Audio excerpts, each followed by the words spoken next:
And it certainly doesn't grow in lines with nothing underneath. So I think that we're the folks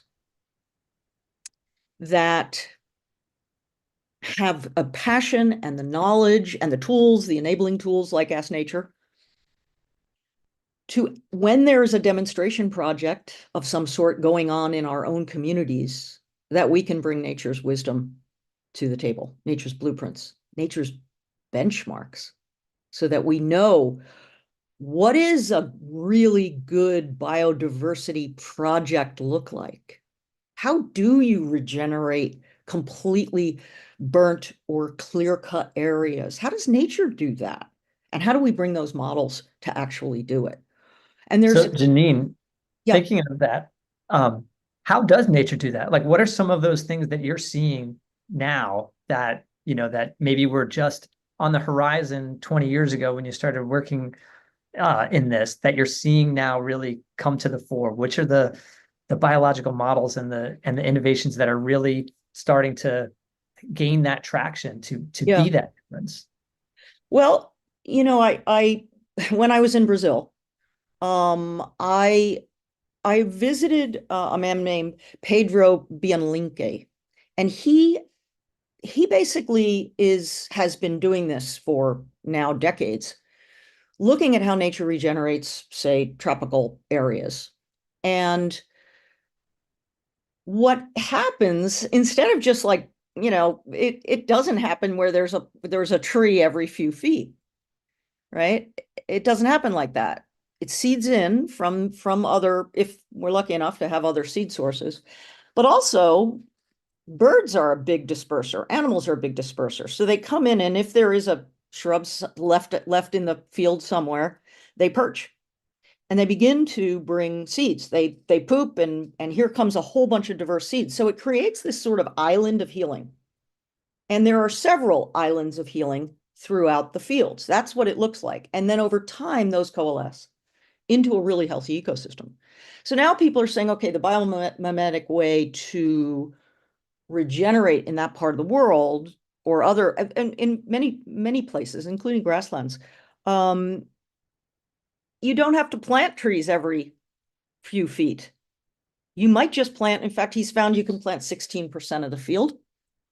And that as long as it's diverse enough, as long as those islands of healing are diverse enough, they will coalesce into a living forest at the end. And it's the same sort of thing anytime we want to restore mangroves. They don't they're not in rows, right, as they grow. And it seems so simple to say that nature-based solutions will be nature informed. You assume they will be, but don't. And there are and there's so many things that are being reimagined right now that we can jump in on, right? The economy is being reimagined. The growth imperatives being reimagined, right? Our social networks and how we organize ourselves, how we govern ourselves, how we treat each other is being reimagined, right? And so is things like our material world. The circular economy is a perfect place for nature's wisdom to be at the base of it, because life has the most amazing circular uh it's already invented the circular economy, right? But what it takes to actually make something like that happen, the circular economy, it takes new chemistries, right? It takes chemistries that emulate nature's playbook of chemistry book, using a small subset of the periodic table, ambient conditions, and put together in elegant designs that then are designed to be then upcycled into the next well, we should be creating products that are soil amendments, right, at the end of their lives. And that's what life does. But those models, believe it or not, are are missing in some places. And I think that's our task in the next 10 years, is to make sure as biomimics that we're at every table we can be at. It could be that a park is being created in your neighborhood. Yeah. And instead of having, baseball fields with blasted, pesticide blasted turf, you advocate for a food forest, right? You advocate for a sponge city kind of thing where it's a bioswale that'll fill with water and sink water into your aquifer. You be the Nothing people that against emulate. baseball fields, but I love hearing this, Janine, because as a kid who, would miss the pop fly to right field when I was playing it because I was looking at the flowers. I like imagining this, very integrated world where we can have a little bit of Yeah, both. But exactly. um, that leads me to think a little bit about kind of those spaces. So you're talking about how biomimicry is really having a relevance in a lot of different dimensions and a lot of different spheres of activity, which we've always known. And where do you feel like kind of the hottest traction is? Where do you feel like people are having the most success in really getting to that, beyond the initial stage of biomimicry and taking it to that real nature positive, real all-encompassing vision? Hmm. Well, I'll tell you, that's a very big question. I went on today this morning. I often do this just because it blows my mind. Um, Google pages with biomimicry and its synonyms, 103 million. 103 million pages describing biologically inspired, biomimetic, or biomimicry projects and endeavors, right? So it is everywhere. 2.3 million articles on Google Scholar with that same set of keywords, right? 196 books with those keywords in the title. So this is a huge, huge field. And it's it's certainly, I'll tell you, it's one that we don't talk a lot about, but bio-inspired computing is really the place. You are using algorithms right now that were inspired by walrus. That's the most interesting one. I just recently saw walrus foraging strategies. But yeah, bio-inspired computing, neural nets, artificial intelligence. I mean, because nature's optimization program is so incredible, software programs are a place where you see nature inspiration. Um, Also, you see it for sure in chemistries and in the most unique or the most innovative chemistries, I think, right now. Like, for instance, one of our Ray of Hope Accelerator folks in a cohort last year was was called New Iridium, the company. Iridium was sort of a toxic catalyst that was used in almost a lot of industrial chemistries. And they looked at photosynthesis, and they're using now photocatalysts, right, as nature does, to put molecules together and break them apart and do chemistry with light, right? Not with metal catalysts, metal-based catalysts. That sort of thing, the chemistry, and it's not what you hear a whole lot about if you're not a nerd, right? And you're not looking at this stuff, but it's incredibly important for things like the circular economy. Climate-based solutions are, again, the obvious thing that we need to do besides move to renewables for sure is draw down the legacy carbon, right? Carbon dioxide. So life is very good at taking carbon dioxide as an ingredient for all kinds of building materials. From coral reefs to every plant, every algae that you see is using carbon dioxide as a building material. Those chemistries are going to be super important for us to be able to take that CO2 or methane and use that as a building block for, like Blue Planet does for aggregate, or New Light does for biodegradable plastics. Any issue you look at, I think the living world is really good. You look at water purification, for instance, with companies like Aquamidate, that looked at diatoms and aquaporin molecules to figure out how to do forward osmosis, which is very low energy desalination.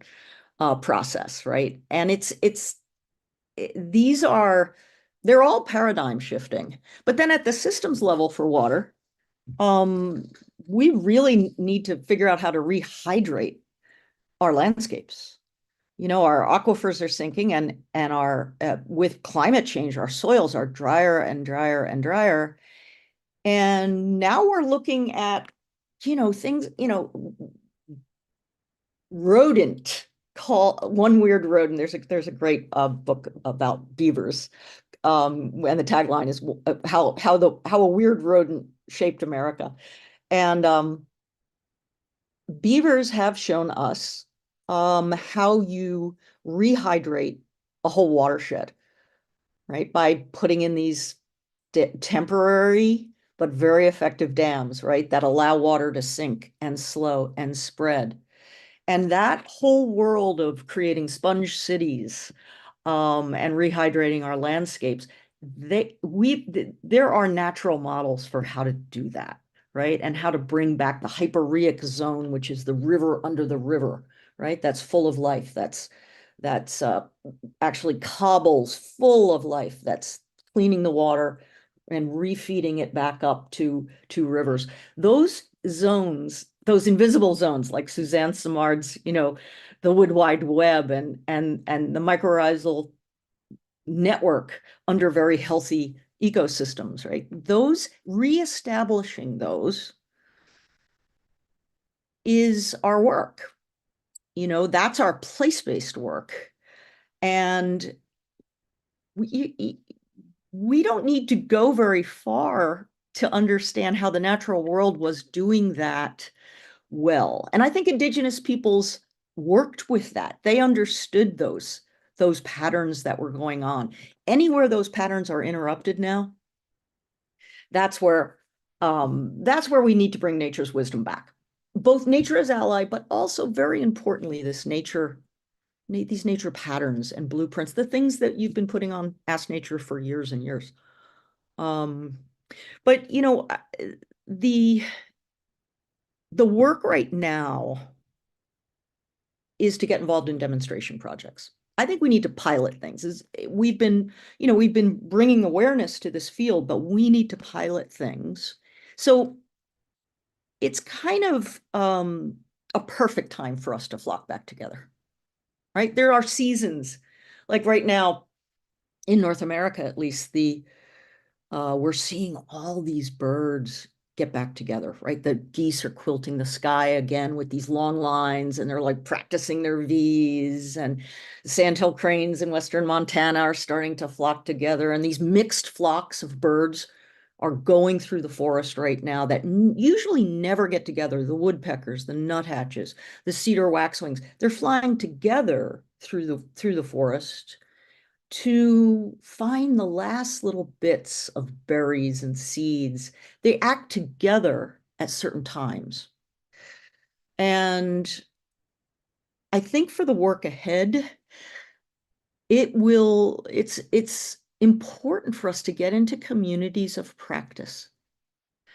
And I think the software that we're using at Ask Nature Hive has gotten to a point where it's gaggle, right? We might be able to get together now and start to design and share best practices, feed those back into Ask Nature, have Ask Nature feed those conversations. We're not going to stay digital. You're going to hear from Amanda here soon. She's going to join in. Amanda Sturgeon's our new ED of the Biomimicry Institute. And she comes to us from ILFI, International Living Futures Institute, where she did the most amazing convenings. If you've ever been to a living building conference, it's total flocking of your species, the people who are nature adjacent, in many ways. And she said, let's get everybody back together. All the nature-based, the adjacencies, the nature-based, the nature-inspired, just the nature lovers, the people who see nature as teacher. And there's a lot of people who see that, whether you're learning just in your life, in social innovation, or if you're learning in very nerdy technical stuff, or if you're learning in these systems level places. It's time for everybody to put up the back call and have everybody get together, I think, and for the purpose of putting nature at the heart of these projects. So when I look at what is going on, the speed with which things are being redesigned, I'll give you a couple of examples. So the UN says we're going to be welcoming, at this point now, 2.5 billion new people into cities between now and 2050. And what that means in real terms is that we're building a city for, they're the equivalent of a city for 1 million people every 5 days. So the built world is also an extremely important place for nature's wisdom to be right in the, not just in the conversation, but in the blueprints. That's why this Project Positive, the nature positive work we're doing at Biomimicry 3.8, our consultancy, is showing the way. We're trying to pilot these things, these developments that produce ecological benefits beyond their borders by design, by mimicking the ecological service provision of the wildlands next door. I've seen design change when you bring nature's benchmark, in that case, because it's a measure of, here's how life is working right next door, and here's how much water it's storing, and how much carbon it's storing, how much habitat it's supporting. Can you do that? And so those design for ecological benefits we're seeing happen, and we're doing it, in demonstration projects, but with companies like Ford and Microsoft and data centers, and right. But those are the sorts of things we think of it as pixelated healing. Because yeah, a few buildings here and there aren't going to change the ecology, but what if all of Microsoft's customers did the same thing and they made that available to them, right? That pixelated healing of how do you heal your backyard or your balcony? All right, suddenly, or how do you do that on your supply chain if you're a food and beverage company, right? Those models, if we're in the process of building so much, if you look at crumbling infrastructure in the world, for instance, and how we're rebuilding those things. Are we rebuilding roadways so that they are corridors for wildlife instead of stopping wildlife, turning them into roadkill? Right? Like just that idea of the easements along those infrastructures, along those roads or bridges or pipelines, they should be producing incredible amounts of ecosystem services. They should mimic the wildland next door. So getting involved somehow in your municipalities or your kids' schoolyards, anything it is you're doing, or if you're working at a company, say, how can we bring nature's wisdom to this? And we're going to need each other for the courage to do that, and also for the playbooks to do that. Janine, I'm going to jump in here and Great. hi everybody. As Janine already said, I'm Amanda Sturgeon, the new CEO at the Biomimicry Institute. Well, perhaps not so new now. I've been here since November, so it's going to come up rapidly on a year. Thrilled to be at the Institute and see the launch of our new community today. We'll be releasing our new strategy at New York Climate Week in a week or so as well. So we're very excited about that. And I'm thrilled to be able to have Janine with us today to be able to launch this community. So we wanted to move a little bit into a conversation. I'm going to thread in some of the questions that you're posting. If you post them in the Q&A, post them in the Q&A rather than the chat, then we can keep track of them. I think as Andrew said, you may need to click on more or those 3 dots to find the Q&A. So if you post those in, we'll be feeding them into a bit of a conversation with Janine over the next 20 minutes or so.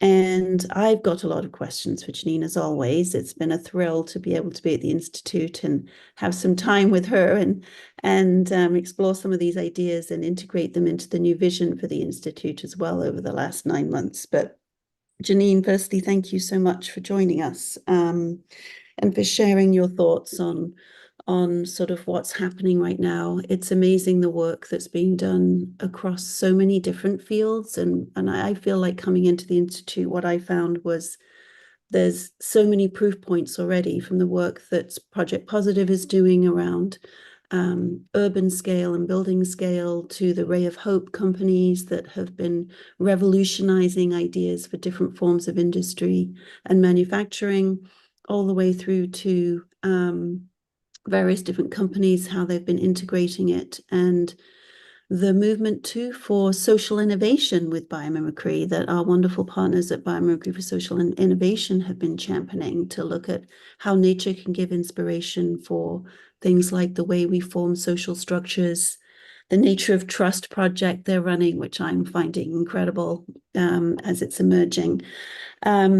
So when I came in, I felt like, there are so many proof points already of biomimicry, and you all have been working hard, and many people on this call to demonstrate that. But how do we kind of like bring them forth now in this, what many are calling the critical decade, right? We see the devastation to nature, we see nature systems collapsing.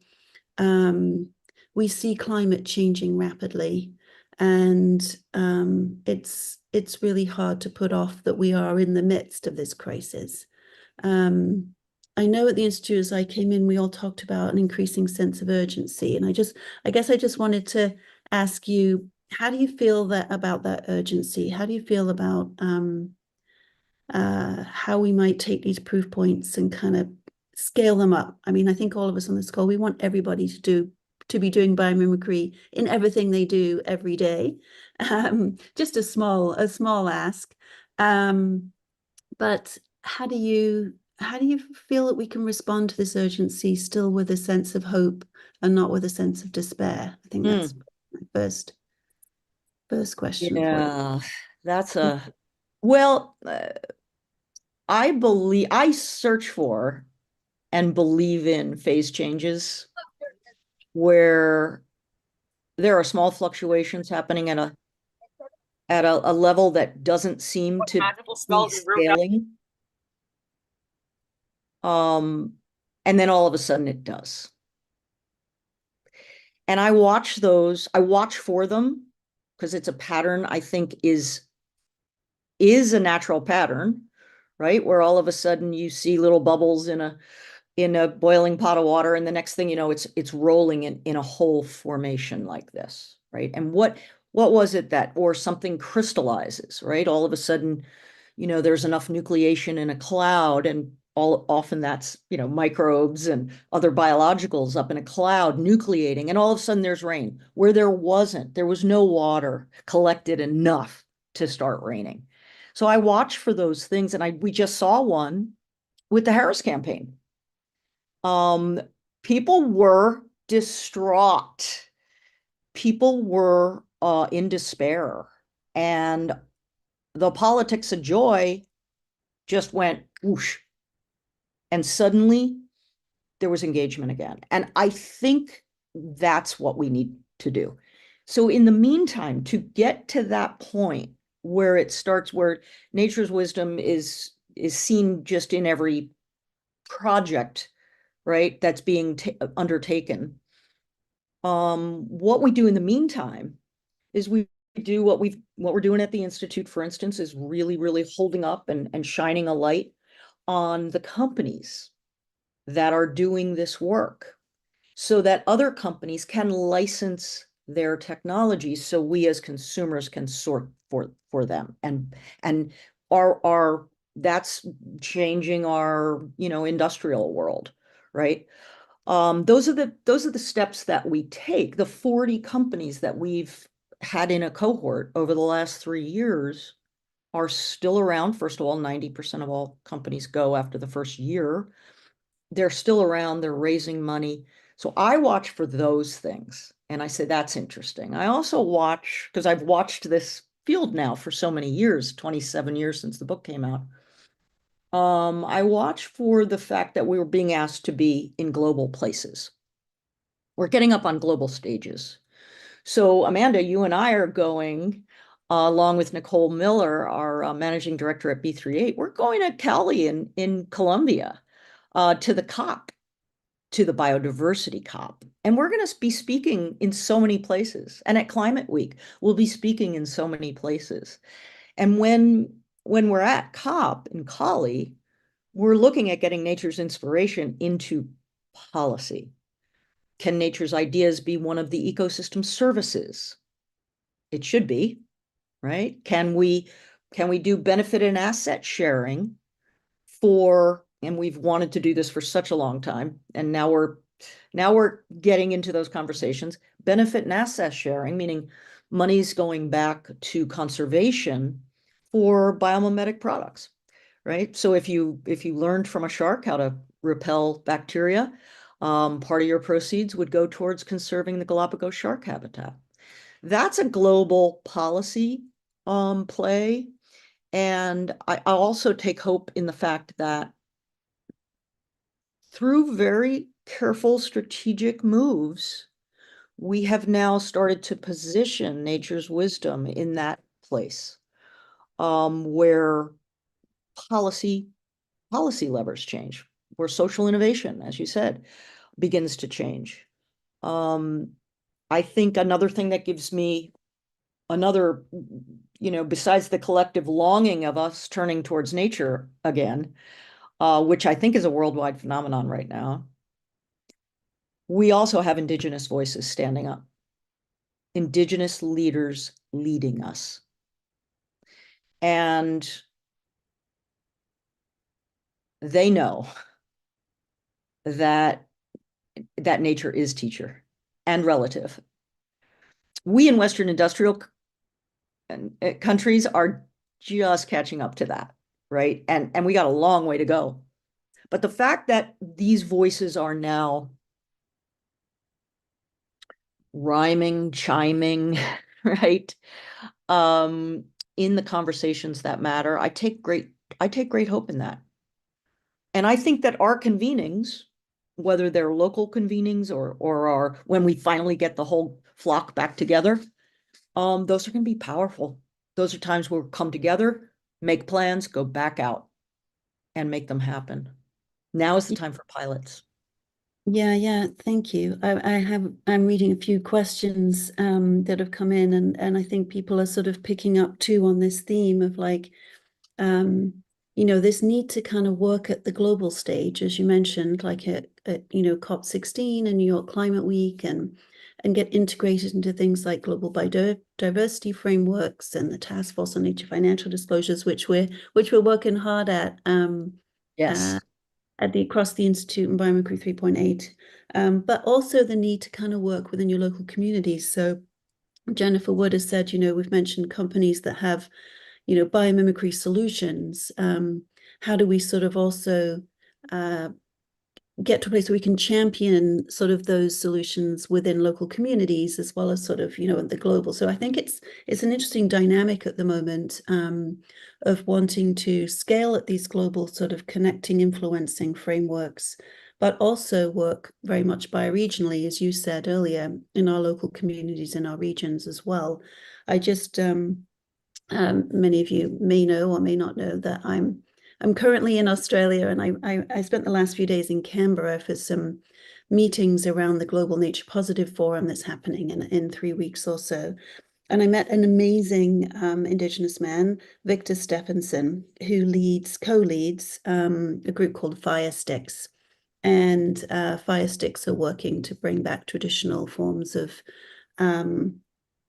burning forests in the way that especially Indigenous communities in Australia have done, but they're not just doing it here in Australia. They actually have a relationship with Indigenous communities in Canada. So they're linking their knowledge. They're working locally, they're linking their knowledge across the globe so that they can scale up their their ability to, you know, both communicate these practices, trial them, know what the best practices are, start to debunk some myths such as you cannot do burning at certain times of year, or you cannot do burning at, you know, in certain close to communities. And I loved that. I felt like there was such a great example of how you're testing it locally, you're scaling it globally, and then back and forth and back and forth. And yeah, so I know that you've had experience in doing that, and sometimes it can be a little, right, you're sort of the scale going back and forth, and that's something we really wanted to do, I think, here in the online community that we're launching was, you know, people being mobilized to work bioregionally, but also learning from each other globally. And we've got people today, I was just scanning, from South America, from Europe, from Australia, from the US, from Canada. And I love that we have the opportunity to kind of, you know, do that in real time. Yeah. Yeah, so anyway, I just wanted to bring that up, and whether you've got any. Cosmo-local is the new term I heard that I just I love. like Cosmo-local. But you know, here's the thing, and hi, Jennifer Wood. And I don't know if we could talk about the investment fund. We might want to talk about that. Jennifer might be interested in that. But no, I think we've been very deliberate about saying, you know, training, you know, for years now, we've been training thousands of people to go home to their local communities and do what we do, kind of thing. There's always this idea that we want to localize, right? You know best, right? So you want to localize, but you also want to scale it at a global level. So we do that by design, and you know, propagating the seeds. That's why the Institute's logo is a dandelion head. Yeah. Yeah. Should we talk about the investment fund? Can we do that? Yeah, sure. So it's something that we're plotting. As Janine mentioned, and many of you will know, we've had many successful Ray of Hope companies in the last 8 or so years, 40 or so almost of them. And our wonderful innovation team at the Institute is about to convene the next 10 after New York Climate Week. And I think we've got many of them, some of them on the call as well. So please shout out in the chat if you're here and would like to share some of your brilliance and your brilliant innovations. But yes, we're excited about the concept of supporting that. We also know that, you know, and I think we've got Toby from Biomimicry Social Innovation on the line, as I mentioned, doing a lot of amazing work with biomimicry and social innovation, which a couple of you have asked questions about. I think there's an opportunity for us to rethink the way that we form capital based on nature's principles, the way that we deploy it, the way that we value nature, for example. So there's a big shift, I think, happening in how we think about finances, regenerative economies, and often to be able to scale companies that are based on biomimetic principles, traditional capital may not work. So we're keen to form a fund of our own that can help to support these companies. It's in its sort of infancy a bit as an idea. But yeah, it's something that we're starting to form and storm. And so yes, anyone with thoughts or interest around that, encourage you to reach out to us so that we can think a little bit more about how we might bring that to life. And yeah, I think Sarah's posted in the chat, we do have this incredible Airtable of all the Ray of Hope accelerators. It's got all the detail you'd ever want to know of those companies, links to their websites, a sense of what they do and where they do it. So Sarah's posted that in the chat as well. But And we're getting 200 to 300 biomimetic companies a year coming to us, which is amazing. So they're beyond the 9 or 10 that we choose each year to be in the accelerator. Biomimicry's, it's come a long, long way. It really, really has. I was giving a talk yesterday, and I pulled up a slide that was from the early days, and it was an article, a news article, and the headline was Biomimicry : hippie nonsense or corporate game changer. And I thought, well, first of all, like, really? Like, that's all, those are the options. But that was the early days. And I don't think anyone would ever posit that this was nonsense. It's really changed. And part of it is, all the people, all the networks, the biomimicry networks around the world who have really, really instituted this in their local areas, and the credibility. This is an emerging discipline. It is a discipline now. And it's also a segment that we can invest in, and try to nurture the world we want. Mm-hmm. I'm just looking through the questions as we're talking. So someone sort of asked too around the integration of AI with Ask Nature. And I know this is something you're also kind of passionate and knowledgeable around, and said, they've heard that we're integrating it. What are we doing? Yeah. So yes, we are beginning the back end of sort of thinking of starting to structure the chat sort of function and give influence around what that might look like. I know, Janine, you've got lots of sort of visions of what that could do in the future. I think there's some other questions about how do we access this information. Ask Nature obviously is a place for that, but we are excited about the potential of AI for good. Do you want to talk about how you think that could help scale Ask Nature? Yeah, I would love that. Andrew, a year before, or a year and a half before Chat GPT came out, was trying to see how we could use this to filter through the scientific literature and help us do strategy pages. Ask Nature needs your support. And that's part of what the Hive is for me. If you love Ask Nature, this is a way to support Ask Nature. And plus meet your tribe.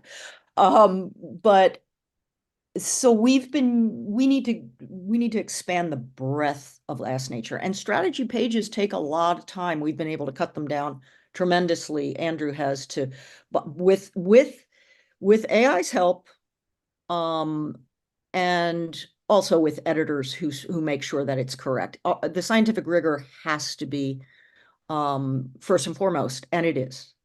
But the other thing that I'm excited about is Chat Nature. Because to truly democratize this, and remember, that's what Ask Nature was about, truly democratizing nature's wisdom, having it be available at the moment of creation to anyone, anywhere in the world, right?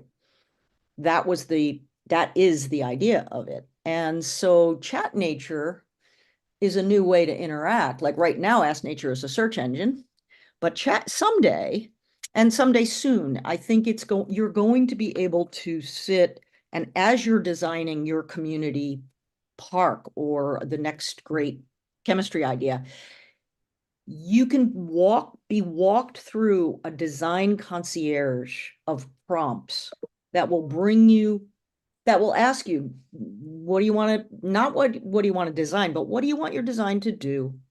Bring that into function, walk you through the steps of the biomimicry process, the biomimicry thinking process, including how to filter through life's principles. So a lot of the things we do through our trainings and we do through our consulting, to make that available to people in the way that they now are learning this information, like the most patient biological tutor in the world who also knows what biomimetic design is, all the way to life's principles and deepening that, deep biomimicry, not just shallow. But Ask Nature needs your support to do that. It needs nurturance for sure. And I think, yeah, so if you're a fan, for sure, please, the Hive is a way to support us. Yeah, well, part of what the Institute's been doing, and certainly as part of the new strategy, is for us to be able to be the place where we can enable this wider sense of biomimicry, as well as a wider nature positive regenerative community. What we found with Ask Nature, right, is that we have quite a lot, thousands. I mean, it's about 700,000 a year unique visitors, over 1 million page views. And we have about 8,000 or so people that stay for a while and come back a lot. And then we have a lot of people that engage when we release new collections on LinkedIn and such.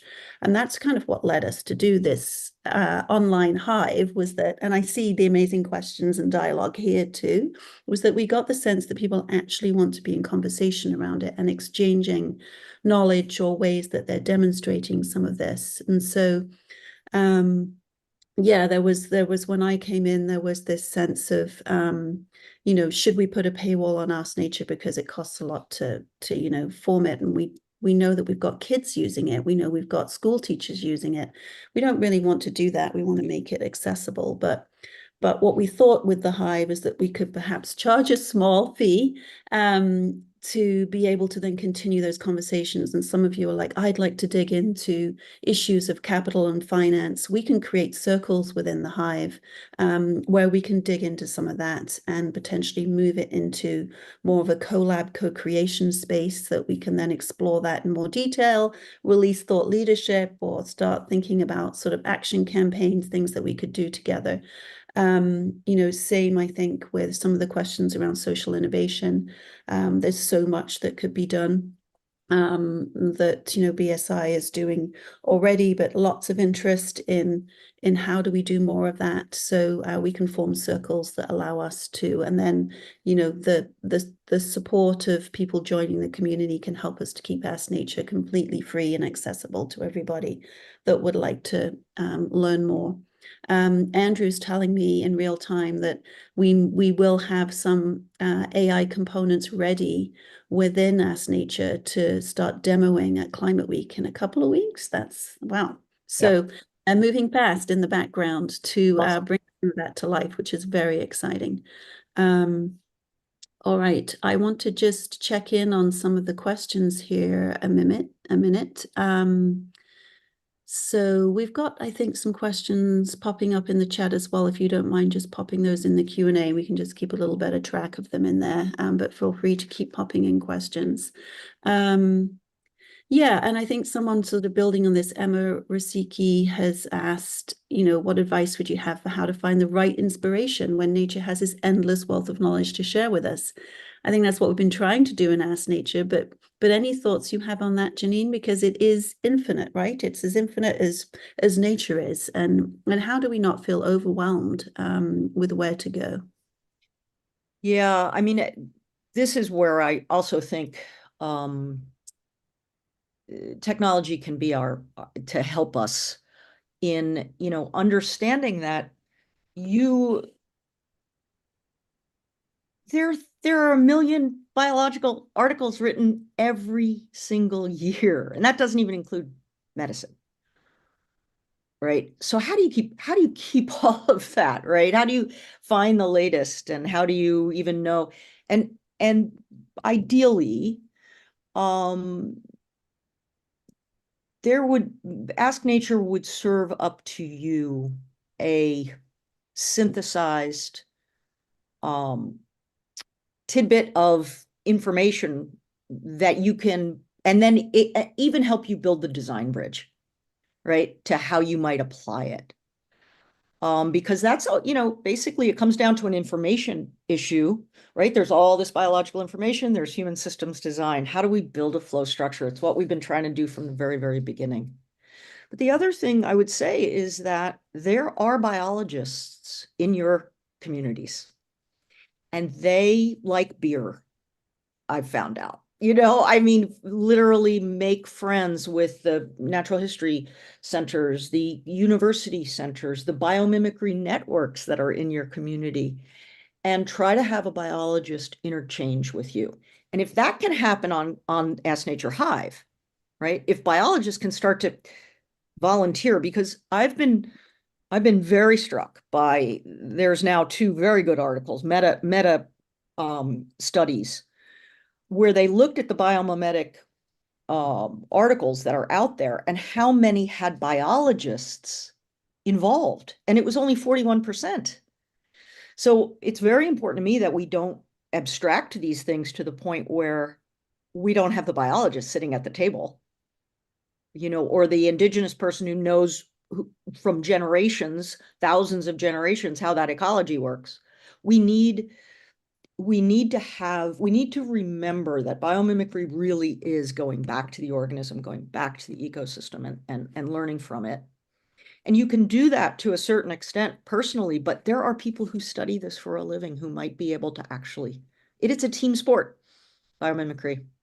So get biologists involved. Don't wash biologists out of this, or it will become a human supremacy thing where we just sort of think about how nature might work. We got to be careful of that.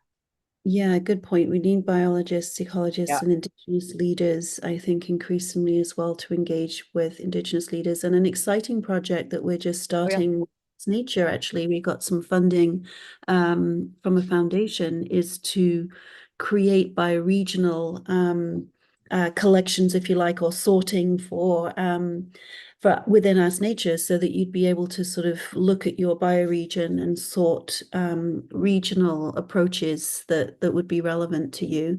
We'll start with the Cascadia region in the Pacific Northwest, my old home, but not because it was my old home, because that's a focus for the funder. And then scale out from there. So that's, I think, also exciting, because I think it can be overwhelming to look at the global sense of like everything you can learn from nature.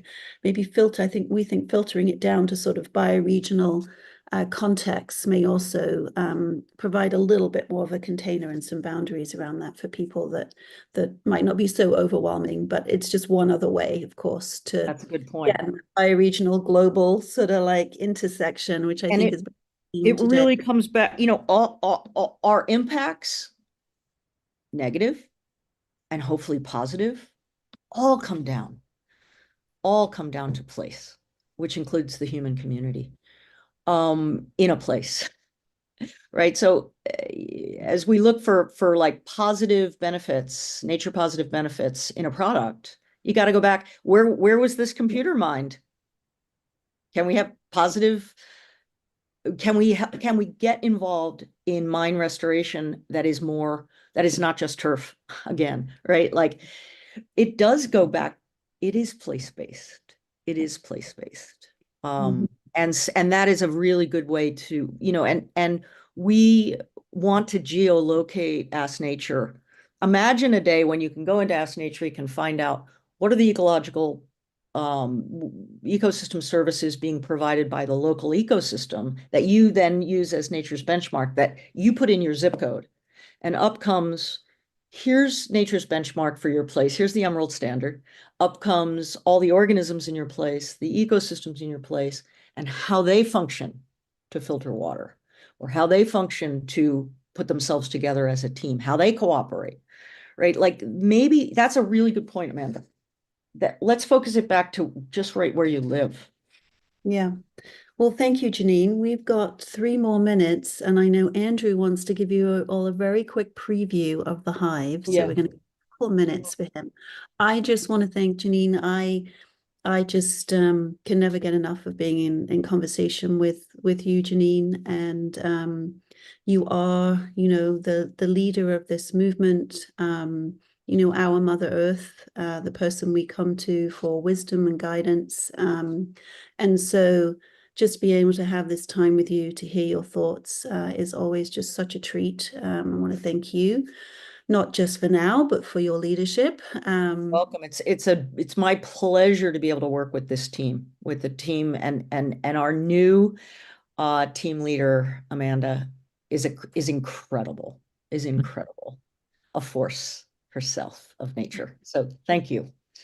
And the whole team. Thank you.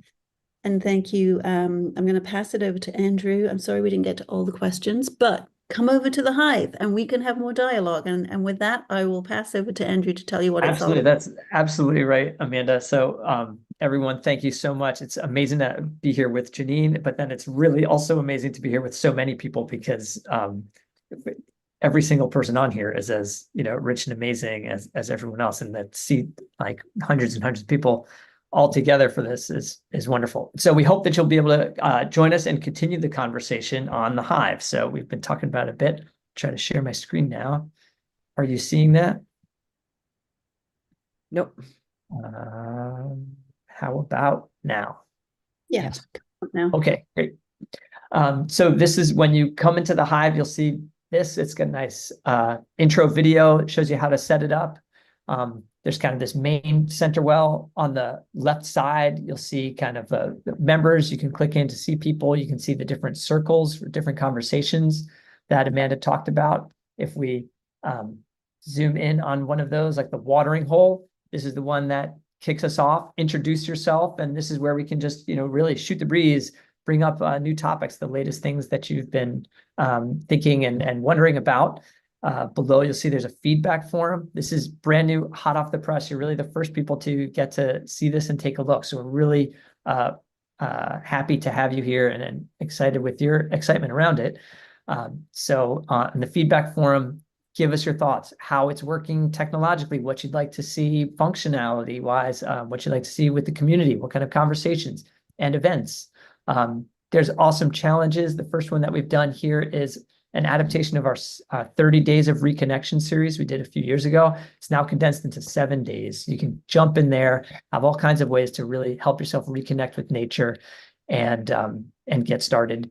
And the speaker series. So this is where we'll continue these conversations. Every month after the event, we'll dive right in here, post your questions. We'll have the guests hopefully ready to answer as well. And this whole community, these questions that we have for any one of us are questions for all of us. So let's get in there and really unpack everything and let this not be an event that was an hour of our time now, but an hour kickoff to the stuff that we're thinking about for the next couple of weeks and really trying to bring into the work that we're doing and bring into the world. So thank you all. You'll all, having been registered in here, receive an email with your coupon for the Hive. We hope you'll check it out. Thank you all for being here. It's really so wonderful to see everyone, and see you in the Hive. Thank you. Thank you. Thank you, everyone. Thank you, Jen. Thank you. Thank you, Thank you very Janine. much. Thank Oh, you. absolutely. It was great. Thanks a lot. Thank you. Thank you. Amazing. Thank you. Thank you. Good seeing everybody. Thank you. Thank you. Bye. Bye. Thank you. Hayaya. Love it. Grazie. Love it. Sorry, really. Thank you, Janine. You bet. You bet. I you. see all you B pros on there. Get a circle for B pros and for ASU master students. Thank you. I think it's time for you to come to Australia, Janine. Oh, yep. Yep. Wow. Yeah. These days when I travel, I want to take a month. I can't just pop over anymore, but I will.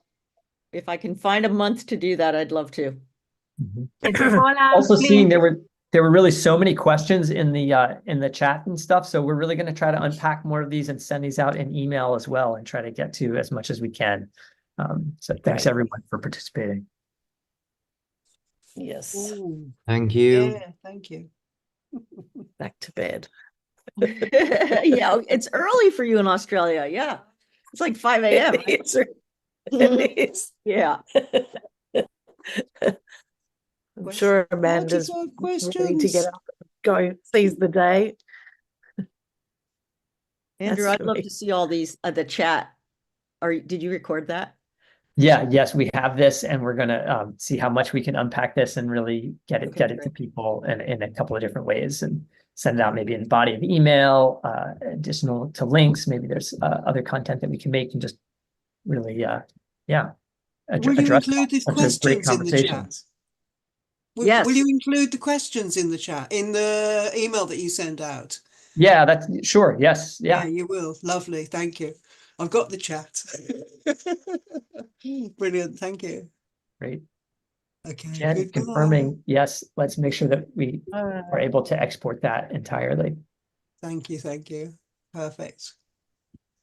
Gotta go. Thanks, everyone. Thank you all. Thank you. Oh, bye-bye. Have a good day. Let's go on. Thank you. Bye-bye. Meow.